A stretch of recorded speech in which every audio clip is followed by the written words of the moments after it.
नमस्कार, आप देख रहे हैं यू न्यूज यूपी और मैं हूं राहुल सिंह। यूपी गुनाह में गुनाह की एक और सच्ची सनसनीखेज खबर लेकर मैं आपके सामने हाजिर हूं।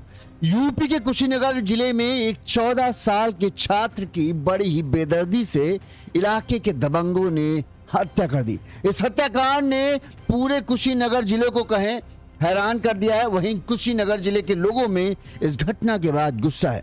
विपक्ष के लोग सवाल उठा रहे कि यही है सीएम योगी का राज, जहां पर बेखौफ दबंगे जो है पिछले कुछ दिनों से एक छात्र को परेशान कर रहे थे। और जानते किस बात के लिए?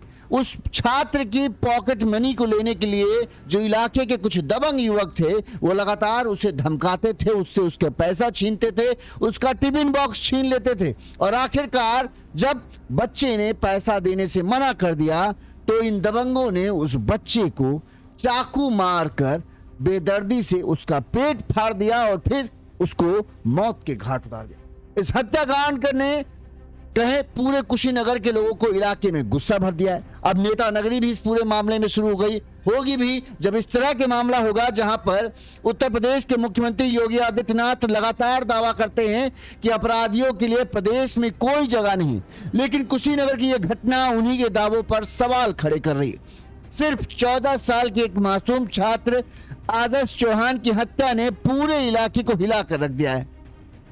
परिजनों का आरोप है कि पहले उससे रुपए मांगेंगे। अब 14 साल के छात्र के पास कितने रुपए होंगे? उसके पॉकेट मनी के लिए जो पैसे उससे मिलते थे ये दबंग उससे अक्सर छीन लेते थे। इस दौरान जब उसने इन पैसों को देने को मना कर दिया तो बहाने से उस छात्र को बुलाया गया और फिर रविवार की शाम को उसे बुलाया गया एक पेट्रोल पंप के पास सुनसान जगह पर, और जहां पर उसके पेट में चाकू घोंप दिया गया। चाकू आपने देखा है, हमने आपको इस फोटो चाकू को दिखाई है जो घटना स्थल से मिली है। उस चाकू को देखिए आप, उस चाकू को पेट में मारा गया एक 14 साल के बच्चे को और फिर उसे ऐसा घुमाया गया कि उसके अंदर की नसें जो हैं, पेट के अंदर की नसें कट गईं और बेचारे छात्र की मौत हो गई। इस घटना के बाद गांव में जबरदस्त आक्रोश है। सड़कें लोगों ने जाम की, लोग न्याय की मांग कर रहे हैं। पुलिस ने हत्या का मुकदमा दर्ज कर कुछ आरोपियों को हिरासत में लिया है, जबकि जो और मुख्य आरोपी हैं वो अभी फरार चल रहे हैं। पुलिस की टीमें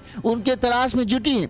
इस बीच विपक्ष भी इस मामले को लेकर सरकार पर हमलावर हो गया है। कांग्रेस के पूर्व विधायक अजय कुमार लल्लू ने इस घटना को कानून व्यवस्था की विफलता बताते हुए मुख्यमंत्री के दावों पर सवाल उठाए, जबकि समाजवादी पार्टी के नेताओं ने भी दोषियों पर कड़ी कार्रवाई की मांग करते हुए पीड़ित परिवार से मिलने पहुंचे और इस दौरान जो है जमकर हंगामा भी हुआ है।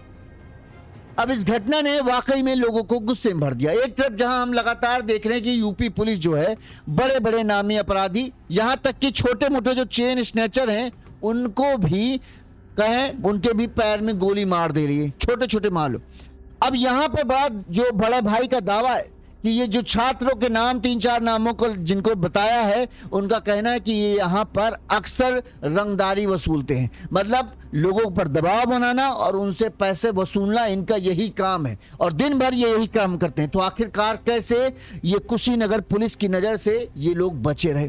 क्या कितनी सफाई से ये काम कर रहे थे कि पुलिस की नजर इन पर नहीं पड़ी? जब इलाके के लोगों को इनके बारे में पता था तो पुलिस तक इनके बारे में जानकारी कैसे नहीं हो पाई? और कैसे ये 14 साल के छात्र को इस तरह से परेशान कर रहे थे और आखिरकार उसकी हत्या भी कर दी गई।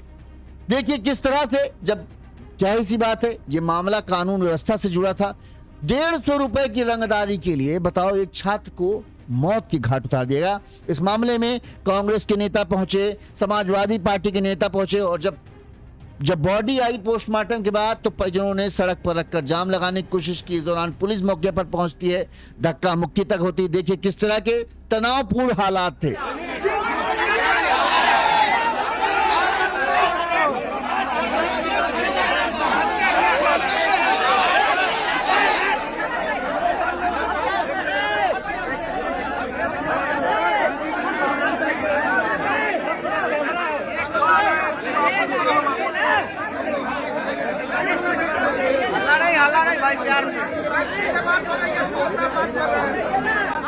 तो ये देख रहे हैं नेता नगरी की वजह से मामला और ज्यादा तनावपूर्ण। अब वो भाई जब सही बात विपक्ष भी उठाएगा तो जो लोग होंगे वो भी साथ देंगे। अमूमन सब मानते हैं कि सीएम योगी की छवि एकदम ऐसी है कि हाँ, अपराधियों के खिलाफ सख्त। लेकिन जब इस तरह की घटना हो जाए, एक 14 साल के छात्र को चाकू मारकर मौत के घाट उतार दिया जाए, वो भी जो क्षेत्र के कुछ दबंग युवक हैं, जिनका भाई का कहना है, जो आदर्श चौहान जिसकी हत्या हुई, उसके बड़े भाई का कहना है कि ये लोग अक्सर इस तरह के कई लोगों को इसी तरह से पैसा वसूलने के काम करते हैं। यहां तक कि उस आदर्श चौहान के बड़े भाई से भी उन्होंने पैसे की डिमांड की थी, वो ये बता रहा है। ठीक है, अब ये घटना जो है यूपी के कुशीनगर जिले की है। कुशीनगर के तमकुहिया राज क्षेत्र के थाना क्षेत्र है, वहां चखनी खास इलाका है। यहां के रहने वाले 14 साल के आदर्श चौहान को बाइक सवार 3 युवकों ने गांव के बाहर बुलाकर शनिवार देर रात जो है चाकू घोंपकर उसकी हत्या कर दी। गुस्साए लोगों ने रविवार को सड़क पर शव रखकर जाम लगाया, हंगामा किया।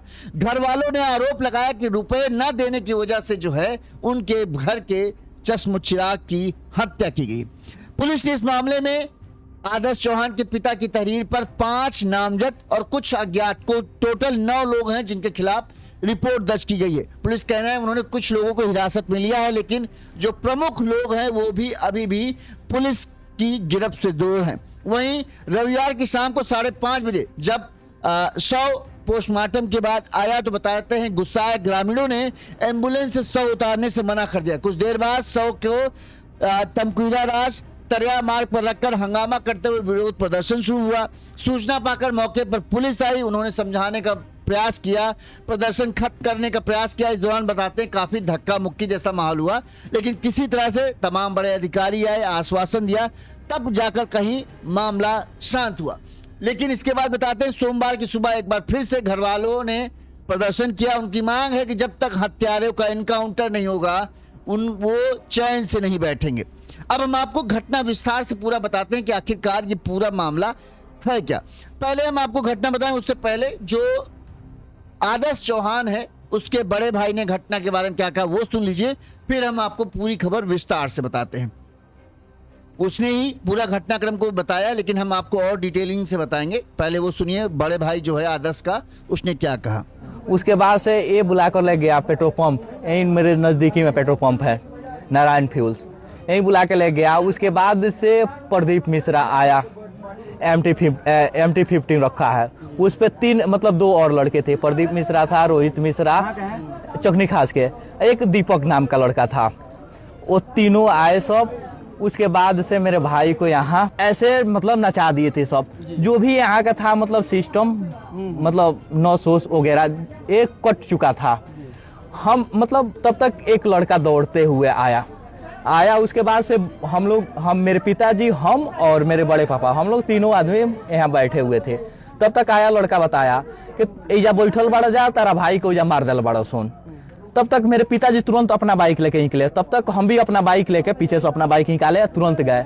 मेरे पिताजी उसे पकड़े हैं, पकड़ के बांध रहे थे, ब्लड बंद नहीं हो रहा था, ब्लड काफी देर से गिर चुका था। उसके बाद से फिर हम जैसे गए वैसे पिताजी मेरे ऐसे गोदी में लेकर मेरे बाइक पर बैठ गए, बोले जल्दी लेकर चलो हॉस्पिटल। हम लोग ले गए यही नजदीकी के तमकुहिया जो है, यही सरकारी हॉस्पिटल में लेके गए।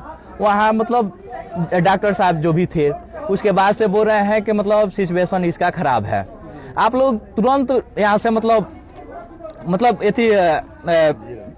तुरंत यहाँ से रिफर करवा लीजिए, रिफर करवा के एम्बुलेंस में तुरंत आप लोग लेके जाइए, इसका सिचुएशन सही नहीं है।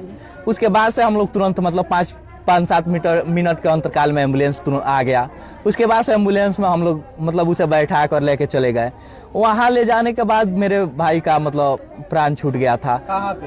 अब तो हम ये नहीं बता सकते हैं कहाँ पे, डॉक्टरी नहीं पहुँच पाए थे। डॉक्टरी में हम लोग चौंपे तो वहाँ डॉक्टर साहब मृत्यु घोषित कर दिए। ऑक्सीजन लगा था तब मालूम हम लोग को नहीं चल रहा था।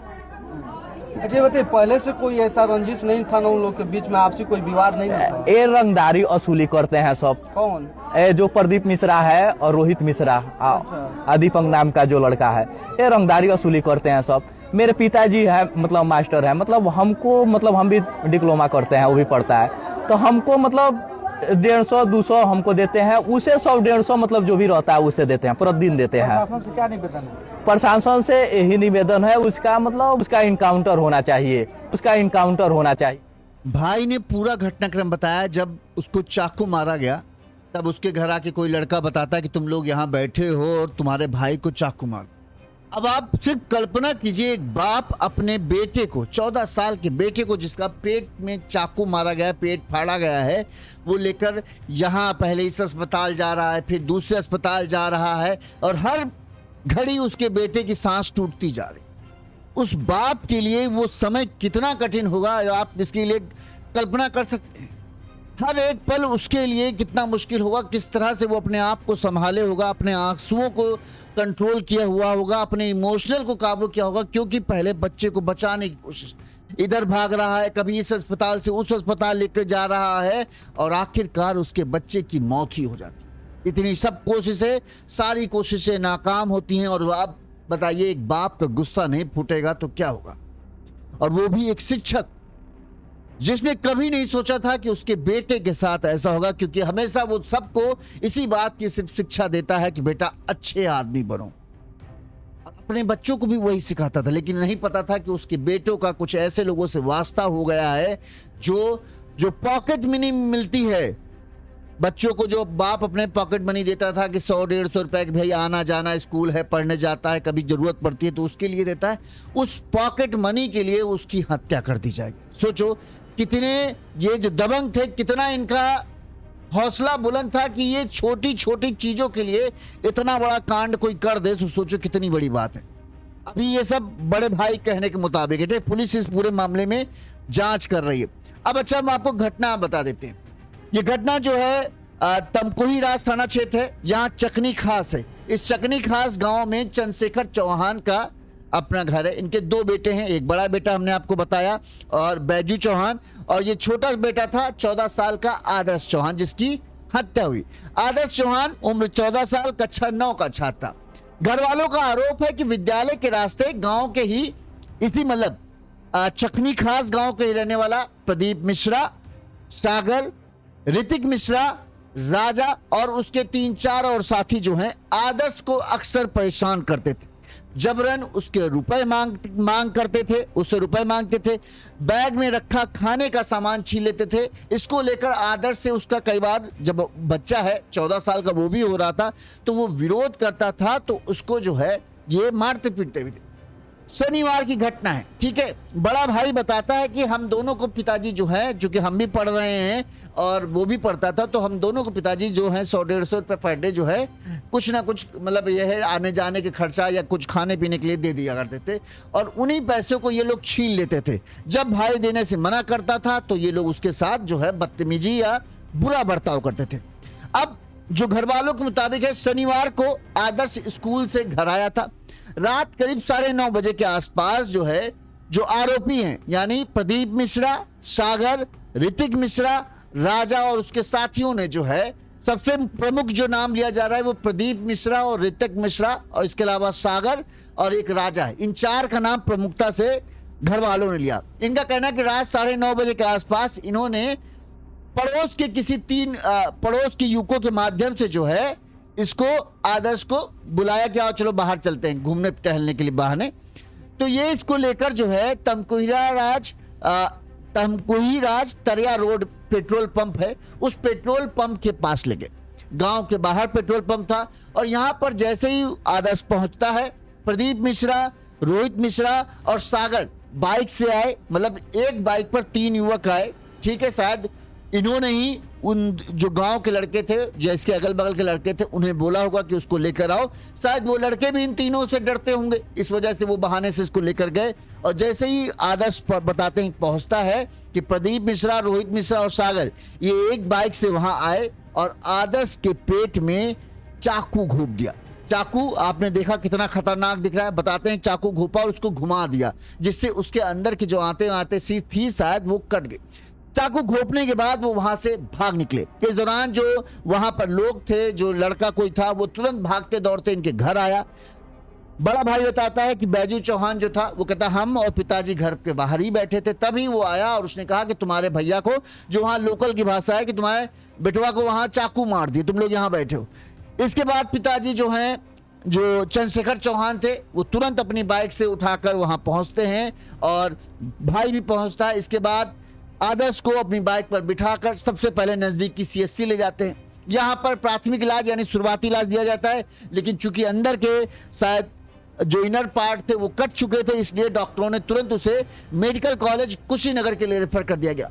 बाप अपने बच्चे को लेकर तुरंत वहां भागता है। मेडिकल कॉलेज ले जाते समय बताते हैं शायद पहुंचा ही था कि वहां जब तक उससे पहले ही आदर्श चौहान की मौत हो जाती। पुलिस ने इस मामले में जैसे ही मौत हुई, बाप का सबर कबान टूट गया। इतनी देर से जो उसने आंसुओं की धार रोक रखी थी, आखिरकार वो फूट पड़ा। बाप, बड़ा भाई, माँ सब रो फूट फूट कर रोने लगे। इस दौरान पूरे इलाके में खबर फैल गई कि मास्टर साहब के छोटे बेटे को चाकू मार दी गई। अब पूरे गांव के लोग इकट्ठा हो गए अब मास्टर साहब के घर के बाहर। पुलिस ने इस मामले में प्रदीप मिश्रा, रोहित मिश्रा, सागर, ऋतिक, राजा और कुछ अज्ञात लोगों के खिलाफ जो है हत्या की प्राथमिकी यानी घर वालों की रिपोर्ट के अनुसार जो है 9 लोग बताया जा रहा है कि रिपोर्ट दर्ज की गई। आदर्श की निर्मम हत्या की जानकारी होने पर रविवार सुबह, रात तक तो बॉडी वहीं थी, सुबह जैसे ही आए पीड़ित परिवार से मिलने के और सत्तावना देने वाले मतलब अपना दुख जताने के लिए लोगों की भीड़ जुट गई, जिसमें सपा नेता उदय नारायण गुप्ता, पूर्व विधायक अजय कुमार लल्लू कांग्रेस के थे,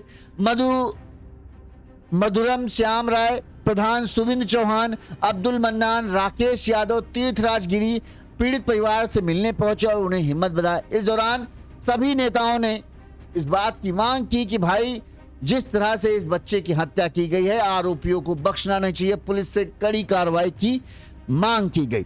और जाहिर सी बात होना ही था, हंगामा विपक्ष की 2027 में चुनाव है, ऐसे में इतना बड़ा कांड हो जाए कि कुछ मन बड़े युवक जिनकी हिम्मत इतनी बढ़ गई कि उन्होंने कुछ 100 रुपए के लिए एक मास्टर साहब के बच्चे को चाकू मार दी, ये तो बड़ी बात है। तो जाहिर सी बात है विपक्ष को इससे अच्छा मौका क्या मिलेगा। उन्होंने तुरंत ही घर पहुंचे, घर वालों को सांत्वना दी और साथ में ये मांग की कि जो भी हत्यारे हैं उनको पकड़ा जाए और सख्त से सख्त सजा दी जाए। वहीं आरोपी युवक मन बताया जा रहा है, गांव वालों के मुताबिक जो है जिनके ऊपर आरोप लगा है उन लोगों का कहना है कि ये युवक जो हैं थोड़ा मनबड़ किस्म के हैं, दबंग किस्म के हैं, अपनी मनमर्जी अक्सर बाइक से घूमते फिरते रहते हैं और लोगों को परेशान भी करते हैं। जो लोग परिजनों का कहना है या गांव वालों का कहना है कि देर रात तक सड़क पर आने जाने वाले लोगों से ये लोग दबंगई करते हैं। कुछ महीने पहले प्रदीप मिश्रा अपने साथियों के साथ मृतक आदर्श के बड़े भाई बैजू चौहान से भी रंगदारी मांग चुका है। बैजू चौहान के मुताबिक यानी जो बड़े भाई हैं आदर्श के, उन्होंने बताया कि कुछ माह पूर्व प्रदीप मिश्रा अपने साथियों संग 10,000 रुपए मुझसे मांग रहा था। मैंने इनकार किया तो मुझसे मारपीट करने की नियत से दोबारा पहुंचा और चाकू निकाल लिया, मुझको धमकी दी, मतलब मेरा कॉलर वाला पकड़ लिया मारने की तरह से कि नहीं दोगे तो समझ लो चाकू मार देंगे। मौके पर जो वहां के लोग थे, शायद हो सकता है ये कहीं ऐसी जगह था जहां लोग मौजूद थे, उन लोगों ने किसी तरह से बैजू चौहान कहना कि हमें बचाया, वरना शायद उस दिन हमको ही चाकू ये मार देता। और इसके बाद उनका कहना है कि हमने डायल 112 पर इस बात की सूचना दी, लेकिन इनके खिलाफ कोई कार्रवाई नहीं हुई और इसी वजह से शायद इनकी इतनी हिम्मत बढ़ गई थी कि अब ये किसी को भी धमका रहे थे, किसी से भी पैसा ऐंठ रहे। अच्छा, इनको पैसा इस आदर्श बैजू चौहान को धमकी दी, बैजू चौहान बड़ा था, उससे तो मिल नहीं पाए। अब इन्हें लगा कि छोटे वाले को धमकाते। अच्छा क्यों? क्योंकि टीचर थे, ठीक ठाक कमाते थे, परिवार अच्छा है, आप घर परिवार देखोगे तो अच्छा है, तो इनको लगता था कि ये आसान शिकार है, डरा धमका के इससे पैसे ले लेंगे, इसलिए जो है वो इसको परेशान करते थे। इस मामले में जो आरोपी हैं हमने आपको बताया प्रदीप मिश्रा, रोहित मिश्रा, सागर, ऋतिक, राजा, ये तो नामजद है। इसके अलावा 3 से 4 जो हैं अज्ञात भी हैं जिनके नाम नहीं है, जो इनके संगी साथी है। ये बताया जा रहा है कि इनमें से ज्यादातर जो लोग हैं उसी गांव के रहने वाले हैं जिस गांव का आदर्श चौहान रहने वाला था। इस मामले में पुलिस ने क्या कहा वो भी हम आपको सुना देते हैं, फिर आगे बात करते हैं। चाकूबाजी का मामला है, उसकी हत्या है, क्या था मामला?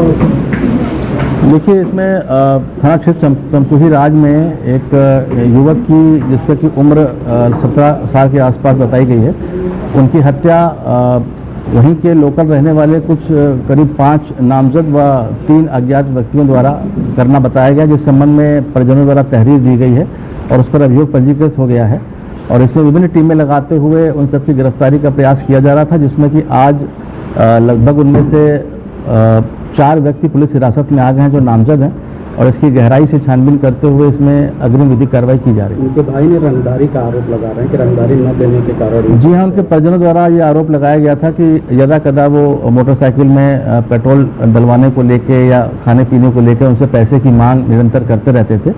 इस संबंध में इस थाने पर कोई अभी जानकारी नहीं प्राप्त हुई थी, लेकिन इस संबंध में इसको विवेचना का पार्ट बनाते हुए इसमें गहराई से छानबीन की जाएगी और कठोर से कठोर विधिक कार्रवाई की जाएगी। महाकाल अब पुलिस कहना है कि हमने जो लोगों का आरोप लगाया एफआईआर दर्ज कर ली गई है, कुछ को गिरफ्तार किया है, जो मेन लोग हैं वो अभी फरार चले। पुलिस का दावा है कि जल्द ही उन्हें भी गिरफ्तार कर जाएगा। लेकिन इलाके के लोगों का गुस्सा वाकई में कैसे शांत हो? जब कई दिनों से लोग इन लोगों से परेशान हैं तो सवाल उठेंगे और गुस्सा भी लोगों में फूटेगा। लोगों का कहना है कि इनकी इतनी हिम्मत बढ़ी हुई थी कि आए दिन किसी ना किसी को परेशान किया करते थे, बाइक पे आवारागर्दी करना, ये सब इनका काम है। ये सब परिजनों और ग्रामीणों का कहना है। ठीक है, अब इस मामले में जो है मृतक आदर्श चौहान के बड़े भाई बैजू चौहान ने आरोप लगाया कि आदर्श से पहले रंगदारी मांगी जा रही थी, यानी पैसे मांगे जा रहे थे। करीब 1 सप्ताह पहले इसी बात की जानकारी परिवार को हुई थी। आरोप है कि आदर्श द्वारा रुपए देने से इनकार करने पर जो है इन जिनके ऊपर आरोप लगाया गया है, इन्होंने जो है इस पूरी वारदात को अंजाम दिया। परिजनों ने घटना को कथित तौर पर महाकाल ग्रुप, अब एक साथ कोई वहां ग्रुप होगा शायद जो महाकाल ग्रुप कहा जा रहा है, यही इसमें ये प्रदीप मिश्रा वगैरह शामिल होंगे। तो परिजनों ने इस महाकाल ग्रुप को मतलब बताया कि इसी ग्रुप के ज्यादातर लोग हैं और यही ग्रुप जो है वो इस तरह की कहानी कर रहा है। गिरफ्तारी करते हुए इस ग्रुप के लोगों के ऊपर कड़ी कार्रवाई की मांग की। हालांकि पुलिस ने फिलहाल किसी भी समूह, यानी परिजनों का आरोप जरूर है कि महाकाल ग्रुप के जो ये सब हैं इन्होंने इस पूरी घटना को अंजाम दिया है, लेकिन पुलिस कहना है कि अभी किसी समूह की बात सामने नहीं है, ना ही उसके इसमें शामिल होने की पुष्टि हुई है। जांच पूरी की जा रही है और किसी निष्कर्ष पर पहुंचने पर जो है आगे की कार्रवाई की जाएगी। वहीं बड़े भाई ने कहा कि जब तक आरोपियों का एनकाउंटर नहीं होता वो शव को तमकुही राज तराय सुजान मार्ग पर रखकर सड़क जाम करेंगे। उन्होंने स्वयं के साथ परिजनों की सुरक्षा को लेकर भी चिंता की है। बहरहाल अब शायद अंतिम संस्कार बच्चों का उसका आदर्श का कर दिया गया, शायद, पक्के तौर पर नहीं कह रहे, लेकिन हाँ परिजनों में गुस्सा है और उन्होंने एक तो अपनी सुरक्षा की जब वो कहा है कि हमारे भाई की हत्या हुई है, अब हमारे पिताजी और हम लोगों को भी खतरा है, क्योंकि वो लोग इसी तरह के हैं कि हम लोगों की आवाज दबाने के लिए वो किसी भी हद तक जा सकते हैं। इसलिए बड़े भाई को सुरक्षा की भी चिंता हो रही। साथ में उन्होंने एनकाउंटर की मांग की है कि आरोपियों को हमें गिरफ्तारी नहीं चाहिए। जिस बेदर्दी से एक 14 साल के छात्र की हत्या की गई है, ऐसे दरिंदों को गिरफ्तार करना और कानून वानून की प्रक्रिया में लाना उनके ऊपर कतई असर नहीं डालेगा। उनको इस चीज से कतई फर्क ही नहीं पड़ता है। वो कोर्ट कचहरी जेल वेल जाना उनके लिए कोई बड़ी बात नहीं है, इसलिए एनकाउंटर की मांग की गई। वहीं इस मामले में जो क्षेत्राधिकारी हैं जयंत यादव ने बताया कि प्रारंभिक जांच में रंगदारी वसूली का पहलू सामने आया है। मामले में कुछ आरोपियों को गिरफ्तार कर लिया गया, जबकि अन्य की गिरफ्तारी के लिए दबिश दी जा रही है। सर्विलांस टीम की मदद से संदिग्धों की तलाश जारी है और जो पकड़े गए हैं उनसे पूछताछ कर उनकी लोकेशन के बारे में पूछा जा रहा है। वहीं बताते हैं कि सोमवार को एक बार फिर से ये घटना शनिवार की रात को हुई। पूरा रविवार को कुशीनगर का ये जो एरिया था, गांव का नाम क्या है माफ करना, हाँ चखनी खास, यहाँ पर पूरा रविवार भर हंगामा रहा और सोमवार सुबह भी परिजनों और ग्रामीणों ने दोबारा सड़क जाम कर प्रशासन खिलाफ प्रदर्शन किया। सूचना मिलने पर, जैसे ही प्रदर्शन की सूचना मिली, सूचना मिलने पर पुलिस और प्रशासन के अधिकारी मौके पर पहुंचे। इस दौरान प्रदर्शन के दौरान कांग्रेस के पूर्व विधायक अजय कुमार लल्लू पीड़ित परिवार से मिलने पहुंचे। उन्होंने राज्य सरकार पर सीधा निशाना साधते हुए कहा कि 14 साल के आदर्श चौहान की बर्बर हत्या सरकार की विफलता है। उन्होंने मुख्यमंत्री के दावों पर सवाल उठाते हुए कहा कि कोई भी लापरवाही स्वीकार ही नहीं होगी और वे आदर्श चौहान के परिजनों के साथ मजबूती के साथ खड़े। इस दौरान उनकी प्रशासन से बहस भी हुई। समाजवादी पार्टी के नेता डॉक्टर उदय नारायण गुप्ता ने भी मौके पर पहुंचकर पीड़ित परिवार के प्रति संवेदना व्यक्त की। उन्होंने दोषियों के खिलाफ कठोर कार्रवाई की मांग की है और पीड़ित परिवार को न्याय दिलाने की बात की है। तो नेताओं का आने का दौर जारी है। नेता अब इस मौके को 2027 चुनाव इलेक्शन अब ज़्यादा दूर नहीं बचे हैं, महज समझ लीजिए 8 से 10 महीने का समय है, अगस्त आ ही गया है। तो ऐसे में ये बड़ा मुद्दा कुशीनगर के लिए है और लोगों के दिल में इस मुद्दे को जो है विपक्षी नेता जगाए रखना चाहेंगे। लोगों में भी इस बात के लिए गुस्सा है कि कैसे जो छुटमुट कह के मतलब वारदातें करने वाले हैं उनकी इतनी हिम्मत बढ़ गई। तो उसकी वजह है कि उनको डर नहीं है कानून का, या उन्हें लगता है कि ज़्यादा से ज़्यादा क्या होगा, पकड़े जाएंगे, फिर कुछ दिन बाद छूट के आ जाएंगे, ज़्यादा से ज़्यादा पुलिस पैर ही में तो गोली मारेगी। तो इस बात को उनको लगता है कि कुछ नहीं होगा और इसी निडर होकर उन्होंने इसी वजह से इतनी बड़ी वारदात को अंजाम दिया। यही हमको तो भाई यही लग रहा है भाई, 150-200 या कुछ रुपयों के लिए, मान लो 10-12 हज़ार रुपए भी के लिए भी उन्होंने उससे कहा होगा। अगर आदर्श ने मना कर दिया कि भाई हम पैसा इतना नहीं दे पाएंगे, तो क्या 10-12 हज़ार के लिए जो क्षेत्र के उसी गांव का रहने वाले लड़के हैं क्या चाकू मार देंगे? तो सोचो उनका मनोबल कितना बढ़ा हुआ है, उनकी हिम्मत कितनी बढ़ी हुई है कि उनको इस बात का डर नहीं कि हाँ, और जबकि रोज घटनाएं आ रही कि पुलिस ने फला जगह इनकाउंटर किया, फला बदमाश को मार दिया, इस इनामी बदमाश को ढेर किया, इसके बावजूद भी अगर उनमें डर नहीं है तो उनको फिर लग रहा है कि हाँ कुछ होगा नहीं हमारा। इसी वजह से उन्होंने इतनी बड़ी वारदात को अंजाम दे दिया। अब पुलिस तलाश में जुटी है, लेकिन परिजन जो है अब सीधे सीधे कार्रवाई की मांग कर रहा है। वो कह रहे हैं हमको गिरफ्तारी नहीं चाहिए, क्योंकि गिरफ्तार होंगे कुछ दिन बाद वापस आ जाएंगे, नहीं आएंगे तो हम लोग जो गांव में रहते हैं हमारे ऊपर दबाव डाला जाएगा, उनके परिवार की तरफ से केस वापस लो, नहीं लेंगे तो कब तक पुलिस हमारी निगरानी करती रहेगी। हमको भाई, हमको भी पढ़ने जाना है, बड़े भाई को पढ़ने जाना है, पिताजी को ड्यूटी जाना है, कब तक निगरानी कोई करता रहेगा? कहीं पर रोक कर उनके ऊपर भी हमला कर दिया जाएगा, तब हम लोग क्या करेंगे? पीछे हमको हटना पड़ेगा, और जब पीछे हटेंगे जमानत करके आ जाएंगे और फिर सीना फुला के घूमेंगे, देखो क्या कर दिया, कुछ हमारा किसी ने कुछ कर लिया। अक्सर अपराधी जो है इसी तरह की टैक्टिक का इस्तेमाल करते हैं। पहले वो वारदात करते हैं, फिर जिसके घर के किसी शख्स को मारते हैं, अब उसके घर वालों पर दबाव बनाते हैं कि तुम केस ना लड़ पाओ। फिर भी लोगों में, जो परिवार के लोग होते हैं, शुरू में उनमें गुस्सा होता है, लेकिन फिर क्या करते हैं वो अब उन पर धमकी देना कि भाई सोच लो, नहीं वापस लोगे तो तुम रोज स्कूल जाते हो अपने, तुम्हारा बेटा भी एक तो गया एक बचा है। इसी तरह की टैक्टिक अपनाते हैं, डराना, तुमको दहशत कि तुम्हारा बेटा जा रहा है, सोच लो क्या हो सकता है, अभी एक बचा है उसको ही बचा लो, कहीं ऐसा ना हो कि जो चला गया है उसके चक्कर में तुम दूसरा भी गंवा दो। अब इस तरह से आदमी करता है। अब कोर्ट की प्रक्रिया आप जानते हैं कितनी लंबी चलती है, एक एक मामले में कहो 10-10, 12-12 साल लग जाए फैसला आने में। अब आप कोर्ट भी जाओगे, आप ड्यूटी भी जाओगे, आप अपने खेती किसानी वाला भी काम देखोगे, आपको बाहर तो निकलना पड़ेगा। हमेशा आपके साथ 3-4 आदमी तो चल नहीं सकते, ना ही इतने पैसे वाले वो लोग हैं बेचारे। ऐसे में उनको डर लग रहा है कि हमारी सुरक्षा भी खतरे में, कि हम पर दबाव बना सकते हैं केस वापस लेने के लिए या केस न लड़ने के लिए। और जब केस लड़ने वाला ही कोई नहीं रहेगा तो क्या होगा, जमानत मिल जाएगी। इसी तरह की टैक्टिक अपनाते हैं बड़े बड़े बदमाश कि दबाव डालो, उनको पीछे हटवा दो, जहां उन्होंने केस वापस लिया तहां मामला खत्म। तो अब इस मामले में क्या होता है, पुलिस क्या जांच करती है? देखिए, अच्छा ये भी है कि अभी ये जो कहानी ये है ये परिजनों के मुताबिक है, यानी आदर्श चौहान के जो बड़ा भाई बता रहा है कि हमको भी इन लोगों ने धमकी दी थी, पहले भी 1 हफ्ता पहले भी हमारे भाई को कहा गया, हमारे भाई ने हम लोगों को बताया भी था।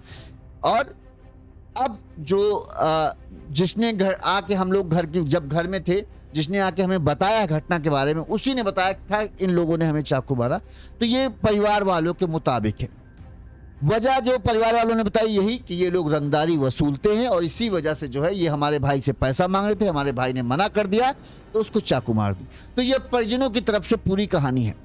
पुलिस अब मुख्य आरोपियों को जब पकड़ लेगी, उनसे पूछताछ होगी, तब पता चलेगा क्या सच में सिर्फ पैसों के लिए, मतलब कुछ पैसों के लिए, 1000, 2000, 10,000 भी हो, हम कह रहे 50,000 रुपए के लिए भी क्या चाकू से जान से मार देना, इतना बड़ा कदम उन्होंने उठाया है?